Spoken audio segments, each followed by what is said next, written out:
আপনাকে এত কঠিন করতে বললো কে? ও তো হুজুর বলেছে যে ছি ছি ছি ছি, হামজার জায়গাতে আইন করেছে, এর পিছনে নামাজ হবে না। হুজুর জীবনে কোনোদিন শরীয়ত মেপে দেখেনি আসলে ঘটনা কি। আর রহমান, তারপর আর আসে না, তো রুকুতে চলে যাবে, এক আয়াত দিয়ে হবে।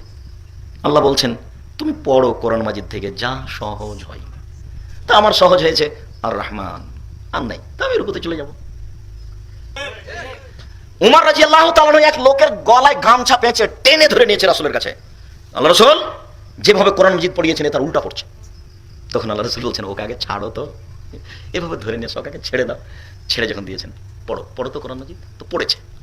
উমর তুমি পড়ো তো, উমর পড়লেন রাদিয়াল্লাহু তাআলা। তখন আল্লাহ রাসূল বলছেন এটাও অবতীর্ণ হয়েছে, এটাও অবতীর্ণ হয়েছে। কোরআন মাজিদ অবতীর্ণ হয়েছে 7 লোগাতে। রংপুরের লোক বলছে অংপুর, রকে ওরা সরেও বলে অংপুর, আর আপনি বলছেন রংপুর, তো শব্দ তো একটাই, জি পানিহানি। কোরআন যাদের উপরে নাযিল হয়েছে তারাও তো মানুষ না, তারা পশু। তো তারা তাদের ভাষাতে ধরে নিয়েছে কোরআনটা এরকম। তখন কেউ সদকে সিন ধরেছে, সিনকে সদ ধরেছে, ওভাবে পড়ছে। কোরআন মাজিদ 7 কেরাত অবতীর্ণ হয়েছে সহজতার জন্য। আর হাফেজ সাহেব না বুঝা বলেছেন ছি ছি ছি, করলো কি রে।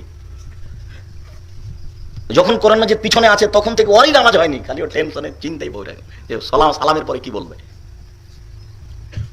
খুব ব্যস্ততার মধ্যে সালাত কেটেছে, সময় কেটেছে, সালাতই হয়নি তার। ও বলছে হয়নি, এর মত রাগ করলে হয়।